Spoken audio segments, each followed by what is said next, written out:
जो सेंटेंस में हमारे पास दो है, इसी के जैसे अपने पास दो शब्द और हैं, वो कौन कौन से हैं? वो अपने पास है इवन दो, क्या बोला? इवन दो, या अपने पास आ जाए ऑल दो। एग्जामिनर क्या करता है? एग्जामिनर हमारे से सेंटेंस के अंदर क्या क्या गलती करवाता है? पहली गलती तो करवा देता है सेंटेंस से, सेंटेंस करता शुरू दो, ऑल दो, इवन दो से। अब गलती कहां पे? यहां पे सेंटेंस अपने पास एक कंप्लीट हो गया, यहां पे क्या कर देगा एग्जामिनर? यहां पे सेंटेंस के अंदर है दूसरा कंजंक्शन लगा देगा, कोई भी कंजंक्शन अदर से दिखा देगा। जैसे कंजंक्शन दिखाया दैट, जैसे कंजंक्शन दिखा देता है हमारे पास बट, जैसे दिखा देता है दैट्स वाई, यानी कोई भी अदर चीज लिख के दिखा देता है। यहां पे सेंटेंस में जोड़ने के लिए कोई भी चीज लिख के दिखा देता है हमारे को। ये क्या होता है? सेंटेंस में गलत होता है, इसको हम गलत मानते हैं। तो सही क्या होता है? सही लिखने के इसके दो तरीके हैं, या तो सेंटेंस हमारा ऑल्दो, दो, इवन दो से अगर शुरू हुआ है तो उसको हम कैसे लिख सकते हैं? उसको या तो लिखेंगे हम कोमे के साथ, या दूसरा तरीका लिखने का हमारा है यट कंजंक्शन के साथ लिखो। किसके साथ लिखो? यट के साथ लिखो। दो तरीके लिखे क्या? या तो हमने कोमे कोमे के साथ लिखा, या यट के साथ सेंटेंस को लिख सकते हैं। एक और चीज समझने की इसके अंदर, जो अपने पास ये स्टेटमेंट और ये स्टेटमेंट एक दूसरे के क्या होती है? अपोजिट होती है। क्या बोला? एक दूसरे के दोनों स्टेटमेंट होती हैं अपोजिट में। जैसे he is a good student, वह एक अच्छा स्टूडेंट है। He is not liked by anyone, लेकिन वो किसी के द्वारा पसंद नहीं किया जाता। यानी ये स्टेटमेंट इसके बिल्कुल अपोजिट में हो गई। यानी अच्छा तो है वो, गुड तो है, लेकिन उसको पसंद कोई नहीं करता। दो, ऑल दो, इवन दो, जो हमारी स्टेटमेंट होंगी दोनों एक दूसरे क्या होंगी? अपोजिट में होंगी। ये स्टेटमेंट, या यूं कहें ये स्टेटमेंट इसके बिल्कुल अपोजिट में होगी, ये सेंटेंस इसके अपोजिट में होगा, तभी हम दो, ऑल दो, इवन दो से सेंटेंस को लिख पाएंगे। पहली गलती कंजंक्शन से एग्जामिनर करवा सकता है, जैसे लिखेगा दैट्स वाई, जैसे लिखेगा बट, सिंस, अदर कोई भी चीज लिख के दिखा देगा हमारे को, लेकिन सभी की सभी क्या होंगी? गलत होंगी। सही क्या होगा? या तो कोमा लगाएगा, कोमा लगाना हमारे को, या फिर यट का यूज करना है, या फिर हम सेंटेंस के अंदर दोनों को लिख सकते हैं।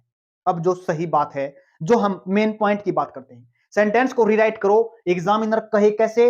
इस सेंटेंस को लिखो बगैर कंजंक्शन की, यानी कह सकते हैं ऑल्दो, दो और इवन दो का हमारे को सेंटेंस में यूज नहीं करना है।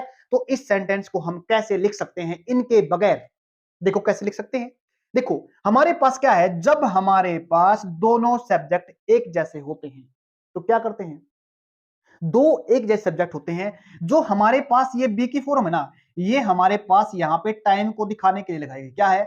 ये हमारे पास टाइम को दिखाने के लिए लगाई गई है, और टाइम को दिखाने के लिए जो ये वर्ब लगाई गई, इस वर्ब को बोलते हैं बी की फॉर्म। ये कौन से अपने पास है? ये अपने पास है बी की फॉर्म। देखो अब इस बी की फॉर्म से ही सेंटेंस को लिखना हमारे को, कैसे लिखेंगे? देखो कैसे लिखेंगे, ये हमने लिखी, इसको तो नहीं लिखेंगे, किसको लिखेंगे? तो हम लिखेंगे बी को। कोई भी वर्ब हम सीधा नहीं लिख सकते, या तो उसको आईएनजी के साथ लिखा जाता है, या फिर टू के साथ लिखा जाता है। इसको हम किससे लिखेंगे? टू के साथ नहीं, इसको हम आईएनजी के साथ लिखेंगे। किसके साथ है? आईएनजी के साथ। तो क्या बना? बीइंग। ये हमारा हट गया, लगा बी लगा दिया, बी लगा दिया, ये नहीं लिखा जाएगा अब, क्योंकि सेंटेंस तो हमें खत्म करना है ना। हमें सिर्फ क्या चाहिए? हमें सिर्फ और सिर्फ नाउन चाहिए यहां पे। अब देखो बीइंग, अब लिखो ए गुड स्टूडेंट। अब लाओ यहां पे कोमा, क्या दिखाना हमारे को? यहां पे कोमा दिखाना है। कोमे के बाद जो हमारे पास स्टेटमेंट है बाकी एज इट इज लिख देना है।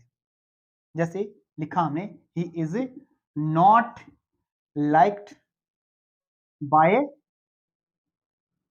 एनी वन, ये सेंटेंस अपने पास सही रहा। एग्जाम के अंदर सेंटेंस एग्जामिनर बोल सकता है सेंटेंस को बगैर कंजंक्शन के कैसे लिखा जाएगा। अब इसी सेंटेंस को अगर हम लिखना चाहें ना कंजंक्शन के साथ, तो कैसे लिखा जाएगा? इसको हमने जब हमारे पास क्या सब्जेक्ट सेम है, तो यहां पे सब्जेक्ट ले देना है, और उस सब्जेक्ट के हिसाब से, इस ही के हिसाब से ही हमारे को यहां पे बीइंग नहीं, फिर कोई हमारे को बी की वर्ब रखनी पड़ेगी। क्या रखनी पड़ेगी? बी की वर्ब रखनी पड़ेगी। और ही के साथ क्या लगता है? इज लगता है। क्या लगता है? इज। हम चाहें तो इस सेंटेंस को दोबारा से इन तीनों कंजंक्शन के साथ लिख सकते हैं। हमने तीन चीजें सीखी। हमने सीखी कंजंक्शन कौन सा रहेगा इसके अंदर, या तो इन कंजंक्शन के साथ इट लगाएंगे, सॉरी कोमा लगा सकते हैं, या फिर यट के साथ लिख सकते हैं। अगर हम बगैर कंजंक्शन के सेंटेंस को कैसे रीराइट कर सकते हैं, एग्जामिनर अगर कहे एसएससी सीजीएल टायर 2 के लिए, या फिर हम कह सकते हैं हमारा सीडीएस के लिए रीराइट करने के लिए बोल सकता है, या सीआरपीएस जो सीएपीएफ इन एग्जाम होता है हमारा सीएपीएफ वाला, उसके अंदर भी कह सकता है हमारे को एग्जामिनर। आज हमने काफी इंपॉर्टेंट एक क्वेश्चन सीखा है।